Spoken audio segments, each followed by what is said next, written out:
Hi friends, welcome to learn computer Telugu channel. అందరికి నమస్కారం. నా పేరు మోహన్. అడ్వాన్స్డ్ ఎక్సెల్లో 6 ఇంపార్టెంట్ ఫార్ములాస్ మీరు చూడబోతున్నారు. ఇంతకు ముందు నేను చెప్పండి అనమాట. ఓకే, చాలా ఫార్ములాస్ అయితే ఇంతకు ముందు వీడియోస్లో నేను చెప్పాను. బట్ ఇవాల్టి వీడియోలో నేను కొత్త ఫార్ములాస్ మీకు 6 ఇంపార్టెంట్ ఫార్ములాస్ నేను చెప్పబోతున్నాను. అండ్ వీడియో చివరి వరకు చూస్తే తెలుస్తుంది. అట్ ది సేమ్ టైం ఈ ఎక్సెల్ సంబంధించిన కోర్స్ ఇంతవరకు మీరు నేర్చకపోయి ఉంటే కనుక, బిగినర్స్ అయి ఉంటే కనుక, ఈ వీడియో కింద డిస్క్రిప్షన్లో మీకు ఎక్సెల్ సంబంధించిన ట్యూటోరియల్స్ ఉంటాయి, ఫుల్ కోర్స్ ఉంటుంది, అలాగే పార్ట్స్ వైజ్గా ఇంకా కూడా ఉంటాయి. మీరు ఛానల్ ప్లేలిస్ట్లోకి వెళ్తే దొరుకుతుంది పార్ట్స్ అన్నీ కూడా. ఓకే, సో ఒకవేళ మీకు ఎక్సెల్ తెలియకపోతే కనుక ప్రాపర్గా మీరు ముందు ఆ వీడియోస్ని పూర్తిగా చూసి ప్రాక్టీస్ చేయండి. దాని తర్వాత ఇవన్నీ చూడడం మంచిది. చూడండి, నేను ఇంతకుముందు ఎక్సెల్ చెప్పేటప్పుడు డిఫరెంట్ ఫార్ములాస్ చెప్పాను. అందులో ఇఫ్ అని, సమ్ ఇఫ్ అని చాలా చెప్పుకున్నాము. బట్ ఇవాల్టి వీడియోలో మనము ఒక ఎగ్జాంపుల్తో సహా చూడబోతున్నాం అనమాట. సో ఏంటి అంటే, ఇప్పుడు చూడండి, ఇక్కడ నేను ఈ టేబుల్ని అబ్జర్వ్ చేయండి.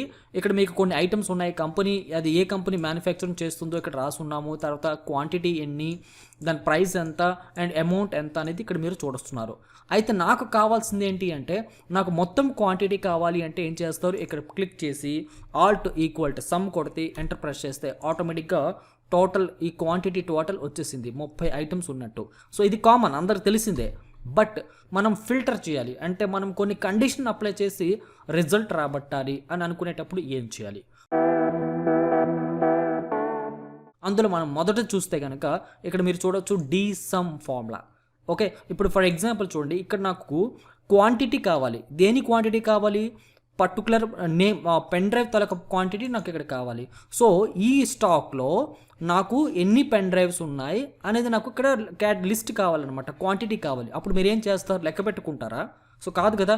అప్పుడు ఏం చేస్తారంటే, ఇక్కడ ఈక్వల్ టు ఎక్కడైతే మనకి ఆన్సర్ కావాలో ఆ సెల్ యాక్టివేట్ చేయండి, ఈక్వల్ టు DSUM అని టైప్ చేయండి, బ్రాకెట్ ఓపెన్. తర్వాత డేటాబేస్ అని అడుగుతుంది చూడండి. డేటాబేస్ అంటే ఏంటి? ఏదైతే పైన టేబుల్ ఉంది కదా, ఆ టేబుల్ మీద నుంచి కింద వరకు సెలెక్ట్ చేయండి ఆ రికార్డ్ అంతా కూడా. దాని తర్వాత కామా ఇవ్వండి. ఓకే, సో నెక్స్ట్ ఇక్కడ ఏమడుగుతుంది? ఫీల్డ్ అంటే మనకు కావాల్సింది ఏంటి? క్వాంటిటీ. ఈ టేబుల్లో మనకి క్వాంటిటీ ఎక్కడైతే ఉందో ఆ ఫీల్డ్ని మనం టైప్ చేయాలి. ఫీల్డ్ అంటే హెడ్డింగ్. సో క్లిక్ చేయండి, ఇక్కడ ఆటోమేటిక్గా D2 వచ్చింది కదా. దాని తర్వాత కామా ఇచ్చేసి నెక్స్ట్ ఇక్కడ ఏమడుగుతుంది? క్రైటీరియా అడుగుతుంది. మనం దేని ఆధారంగా ఇక్కడ రిజల్ట్ రాబెట్టాలి అంటే, ఇక్కడ మనం ఇచ్చిన వాల్యూ ఆర్ నేమ్ ఆధారంగా ఇక్కడ రిజల్ట్ రావాలి. కాబట్టి ఇక్కడ నేను క్లిక్ చేస్తున్నాను. ఓకే, సారీ, ఐటమ్ అండ్ ఈ 2 సెల్స్ని సెలెక్ట్ చేశాను. అర్థమైందా? ఇప్పుడు నేను బ్రాకెట్ క్లోజ్ చేసి ఎంటర్ ప్రెస్ చేశాను అనుకోండి. చూడండి, పెన్ డ్రైవ్. ఓకే, ఇక్కడ ఎన్ని క్వాంటిటీ ఉన్నాయంటే 14 క్వాంటిటీ ఉన్నాయి. మీరు ఇక్కడ లెక్క పెట్టవచ్చు. పెన్ డ్రైవ్ 4, ఇక్కడ పెన్ డ్రైవ్ 5, ఇక్కడ పెన్ డ్రైవ్ 5, మొత్తం 14. ఇక్కడ మన దగ్గర 14 పెన్ డ్రైవ్స్ ఉన్నట్టు ఇక్కడ మనకి క్వాంటిటీ రూపంలో చూపించింది. ఇప్పుడు నేను మారుస్తున్నాను item. Okay, so memory small letter or capital letter no problem, but spellings mistakes చూసుకోండి. మెమొరీ కార్డ్ ఎంటర్ ప్రెస్ చేస్తే చూడండి, 16 మెమొరీ కార్డ్స్ మన దగ్గర ఉన్నట్టు మనకు చూపిస్తున్నాయి. ఓకే, అర్థమైంది కదా. అండ్ నెక్స్ట్ ఏంటో చూడండి. సో ఇక్కడ మనకి పైన చూసుకున్నట్లయితే ఇక్కడ మనకి ఒక్కొక్క ఐటమ్ మొత్తం క్వాంటిటీ ఎంత ఉందో చూసాం.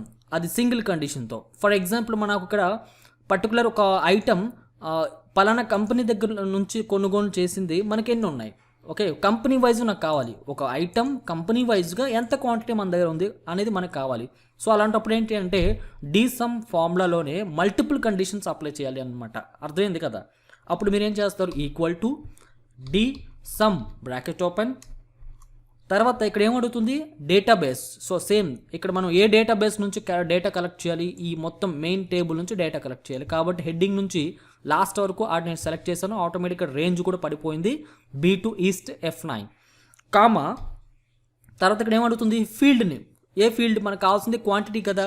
ఈ టేబుల్లో ఫీల్డ్ ఎక్కడ ఉంది? క్వాంటిటీ ఇక్కడ ఉంది. సో ఈ హెడ్డింగ్ పైన క్లిక్ చేయండి, కామా. దాని తర్వాత క్రైటీరియా అడుగుతుంది. మనకి దేని ఆధారంగా మనకి ఇక్కడ రిజల్ట్ రాబట్టాలి. కాబట్టి ఈ 2 సెల్స్ తాలూకా డేటా ఆధారంగానే నాకు రావాలి. కాబట్టి ఇక్కడ నుంచి ఈ 4 సెల్స్ సెలెక్ట్ చేశాను. అబ్జర్వ్ చేయండి, నేను దేన్ని సెలెక్ట్ చేస్తున్నానో, ఎక్కడ క్లిక్ చేస్తున్నానో మీరు అబ్జర్వ్ చేయండి. అండ్ ఈ షీట్ మీకు కావాలి అంటే ఈ వీడియో కింద డిస్క్రిప్షన్లో ఈ ఎక్సెల్ షీట్ నేను లింక్ ఇస్తాను. అది మీరు డౌన్లోడ్ చేసి కూడా ప్రాక్టీస్ చేసుకోవచ్చు. ఓకే, సో బ్రాకెట్ క్లోజ్ చేసేయండి. ఇప్పుడు ఎంటర్ ప్రెస్ చేయండి. ఇప్పుడు చూడండి పెన్ డ్రైవ్ XYZ కంపెనీ నుంచి 9 పెన్ డ్రైవ్స్ మన దగ్గర ఉన్నాయి. ఇప్పుడు అదే PQR కంపెనీ నుంచి ఎన్ని ఉన్నాయి అంటే PQR అని ఎంటర్ ప్రెస్ చేస్తే మొత్తం 5 ఉన్నాయి అన్నమాట చెప్పొచ్చు. అలాగే ఇక్కడ మనం ఐటమ్ కూడా ఇవ్వచ్చు, మెమొరీ కార్డ్ స్పేస్ కార్డ్ ఇచ్చి ఎంటర్ ప్రెస్ చేస్తే మెమరీ కార్డ్ PQR కంపెనీ నుంచి 9 వచ్చాయి. సో ఇలా మనకి క్వాంటిటీ ఉన్నట్టు మనం చూడొచ్చు విత్ మల్టిపుల్ కండిషన్స్. ఓకే, అర్థమైంది కదా. సో యావరేజ్ కనుక్కోవాలి ఫ్రెండ్స్. ఇప్పుడు మనం ఇక్కడ క్వాంటిటీ కనుక్కున్నాం కదా. ఓకే, అదేవిధంగా మనకి యావరేజ్ కనుక్కోవాలి. ఫర్ ఎగ్జాంపుల్ చూడండి, పలానా ఒక ఐటమ్ నేను ఎంటర్ చేస్తున్నాను, దాని కంపెనీ కూడా ఎంటర్ చేశాను, అండ్ ఈ పెన్ డ్రైవ్ ఈ కంపెనీ నుంచి మనకి యావరేజ్గా ఎంత అమౌంట్ ఉంది అనేది మనకు కావాలి.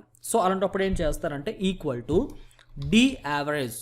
Okay, so the average bracket open, తర్వాత అక్కడ చూడండి డేటాబేస్ అంటుంది. సో డేటాబేస్ అంటే మీకు తెలుసు కదా, మెయిన్ టేబుల్. సో ఇలా సెలెక్ట్ చేయండి, కామా ఫీల్డ్ అంటే ఇక్కడ మనకు కావాల్సింది యావరేజ్ అమౌంట్ ఎందులో ఉంది, లాస్ట్ కాలంలో ఉంది కాబట్టి లాస్ట్ కాలం హెడ్డింగ్ పని క్లిక్ చేస్తే మనకి ఇక్కడ F2 అని వచ్చింది. F2 అంటే ఏంటి, ఇక్కడ అమౌంట్ కాలం అనమాట, ఫీల్డ్ హెడ్డింగ్, కామా తర్వాత క్రైటీరియా అంటే ఏంటి, సో మనకి ఏ డేటాబేస్ ఆధారంగా మనకి ఏ డేటా ఆధారంగా మనకి ఇక్కడ రిజల్ట్ రావాలి. ఇక్కడ నుంచి ఈ 2 కాలమ్స్ ఆధారంగానే నాకు ఇక్కడ రిజల్ట్ రావాలి కాబట్టి నేను రేంజ్ సెలెక్ట్ చేసి ఇచ్చాను. బ్రాకెట్ క్లోజ్ చేసి ఎంటర్ ప్రెస్ చేస్తే కనుక మీరు చూడొచ్చు ఇక్కడ 1545 ఎలా వచ్చిందంటే పెన్ డ్రైవ్ XYZ కంపెనీ తాలూకా యావరేజ్ అమౌంట్ ఇక్కడ మనకు ఉంది. ఇప్పుడు నాకు PQR కంపెనీ యావరేజ్ అమౌంట్ కావాలి పెన్ డ్రైవ్ది. సో అప్పుడు ఇక్కడ చూడొచ్చు PQR pen drive average amount ఎంత అంటే 1950. సో మీరు క్యాలిక్యులేట్ చేసినా కూడా వచ్చేస్తుంది. అట్ ది సేమ్ టైం మనం చూడబోతున్నాము DCOUNT and DCOUNT A formula. ఈ రెండు ఒకటే అనమాట. DCOUNT కానీ DCOUNT A యూజ్ చేసినా మనకి సేమ్ రిజల్ట్ వస్తుంది. ఫస్ట్ ఆఫ్ ఆల్ ఇక్కడ మనకి రిజల్ట్ ఏ విధంగా వస్తుందో మనం చూద్దాం. ఇప్పుడు చూడండి, item okay, company okay, but total records కావాలి. అంటే ఎన్ని రికార్డ్స్ మనకి జరిగాయి, ట్రాన్సాక్షన్స్ జరిగాయి అనేది, ఎన్ని రికార్డ్స్ మెయింటైన్ చేసాము. ఇక్కడ మీరు చూస్తే పెన్ డ్రైవ్ PQRది, పెన్ డ్రైవ్ PQR, ఇక్కడ పెన్ డ్రైవ్ PQR ఒక సింగిల్ రికార్డ్ ఉంది, అండ్ పెన్ డ్రైవ్ లేదు, pen drive PQR single record మాత్రం ఉంది. సో ఇక్కడ ఎలా వస్తుందో చూద్దాం. ఎలా తెలుస్తుందంటే ఈక్వల్ టు DCOUNT ఏమని ఇస్తారు, క్యాపిటల్ లెటర్స్ ఆన్ చేసుకున్నా పర్వాలేదు, caps lock, DCOUNT bracket open, database ఏదండి అంటే ఈ రికార్డ్, ఈ మొత్తం టేబుల్ డేటాబేస్, తర్వాత కామా, నెక్స్ట్ ఫీల్డ్ ఏంటి, ఇక్కడ మనకి రికార్డ్ కావాలి అంటే క్వాంటిటీ కావాలి. సో ఇక్కడ నేను క్వాంటిటీ పైన క్లిక్ చేస్తున్నాను, కామా, క్వాంటిటీ కాదు మీరు ప్రైస్ ఇవ్వచ్చు, అమౌంట్ కూడా ఇవ్వచ్చు. ఓకే, సో ఏది ఇచ్చినా ప్రాబ్లం లేదు, కామా. దాని తర్వాత క్రైటీరియా అంటుంది, మనకు కావాల్సింది ఈ రెండు కాలమ్స్ ఆధారంగానే మనకి డేటా కావాలి కాబట్టి ఈ 2 కాలమ్స్ రేంజ్ నేను సెలెక్ట్ చేశాను. బ్రాకెట్ క్లోజ్ చేసి ఎంటర్ ప్రెస్ చేశాను అనుకోండి. చూడండి, నేను ఇప్పుడు చెప్పినట్టు PQR కంపెనీ నుంచి పెన్ డ్రైవ్ ఒకటే మాత్రం రికార్డ్ ఉంది. ఇక్కడ చూడండి, PQR pen drive PQR. For example నేను XYZ తెలుసుకోవాలని అనుకుంటున్నాను, XYZ. సో ఎంటర్ ప్రెస్ చేస్తే టోటల్ 2 రికార్డ్స్ ఉన్నట్టు ఇక్కడ మనకు చూపిస్తుంది డేటాబేస్ నుంచి. అలాగే ఇప్పుడు పెన్ డ్రైవ్ కాకుండా మెమరీ కార్డ్ కూడా చెక్ చేద్దాం. మెమరీ కార్డ్ కూడా నేను చెక్ చేస్తున్నాను. మెమరీ కార్డ్ XYZ 2 రికార్డ్స్ ఉన్నట్టు ఇక్కడ మనం చూస్తుంది మన డేటాబేస్లో. అర్థమైందా లేదా? నెక్స్ట్, సో చూడండి ఫ్రెండ్స్, ఇక్కడ మనకి మ్యాక్సిమం అమౌంట్ కావాలి. Okay, for example pen drive XYZ company నుంచి మ్యాక్సిమం కాస్ట్ ఎంత ఉంది, ఎక్కువ కాస్ట్ ఎంత ఉందో చూడాలి అంటే, సో విత్ మల్టిపుల్ రికార్డ్స్ అనుకుంటే కనుక ఓకే, DMAX అంటే ఎక్కువ, బ్రాకెట్ ఓపెన్, డేటాబేస్ క్లోజ్ చేయండి. డేటాబేస్ అంటే ఈ మెయిన్ టేబుల్ ఇలా ఇవ్వండి, కామా, దాని తర్వాత ఫీల్డ్.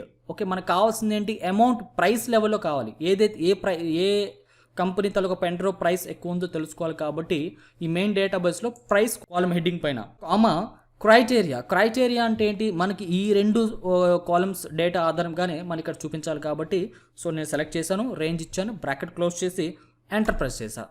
ఇప్పుడు చూడండి, పెన్ డ్రైవ్ XYZ కంపెనీ తాలూకా మ్యాక్సిమం ప్రైస్ ఎంత అంటే 610 అనమాట. చూడండి, పెన్ డ్రైవ్స్లో XYZ కంపెనీ మ్యాక్సిమం కాస్ట్ ఎంత ఉంది అంటే 610, ఎక్కువ అంటే హైయెస్ట్ కాస్ట్ ఉంది అనమాట. అదే లీస్ట్ కాస్ట్ తెలుసుకోవాలనుకుంటే ఏం చేస్తారు, ఇదే ఫార్ములాని ఇదే సెల్ని యాక్టివేట్ చేసి F2 నొక్కండి. దాని తర్వాత ఇక్కడ DMAX అని ఉంది కదా, DMIN అని టైప్ చేసి ఎంటర్ ప్రెస్ చేస్తే చాలు. సో ఇప్పుడు XYZ company pen drive least ఎంత అంటే 130 రూపీస్ ఉన్నట్టు మనకి చూపిస్తుంది. మీరు ఇక్కడ ఐటెం నేమ్ మార్చవచ్చు, కంపెనీ ఇంకా కూడా మార్చవచ్చు. సో ఈ విధంగా డీ ఫార్ములాస్ యూజ్ చేసే ప్రొసీజర్ మీకు ఈ వీడియోలో అర్థమైంది అనుకుంటున్నాను. చాలామందికి డీ ఫార్ములా DSUM కానీ కౌంట్ కానీ కౌంట్ ఏ కానీ DMAX కానీ DMIN కానీ లేకపోతే DAVERAGE కానీ తెలియకపోవచ్చు. సో ఈ వీడియోలో మీకు ఈ సంబంధించిన ఫార్ములాస్ అన్నీ కూడా ఎక్స్ప్లెయిన్ చేశాను. అండ్ కొన్ని సందర్భాల్లో మీకు ఇది ఉపయోగపడుతుంది బాగా. అండ్ గుర్తుపెట్టుకోండి, మల్టిపుల్ టైమ్స్ ఈ వీడియోని చూసి ప్రాక్టీస్ చేయండి. ఈ ఎక్సెల్ షీట్ మీకు స్క్రీన్ పైన కనబడుతున్న ఎక్సెల్ షీట్ ఈ వీడియో కింద డిస్క్రిప్షన్లో మీకు ఒక లింక్ ఉంటుంది. ఆ లింక్ నుంచి మీరు ఆ ఫైల్ని డౌన్లోడ్ చేసుకోవచ్చు, డైరెక్ట్గా ఎక్సెల్ ఫైల్ని. ఆ ఎక్సెల్ ఫైల్ మీద ప్రాక్టీస్ చేయండి. ఓకే, సో ఐ హోప్ మీకు అర్థమైంది అనుకుంటున్నాను. మీకు ఏమైనా డౌట్స్ అండ్ సజెషన్స్ ఉంటే కనుక ఈ వీడియో కింద కామెంట్ బాక్స్లో కామెంట్ చేయండి. నెక్స్ట్ వీడియోలో మీట్ అవుదాం. అంతవరకు సరే తీసుకుంటున్నాను. Thank you. నమస్తే.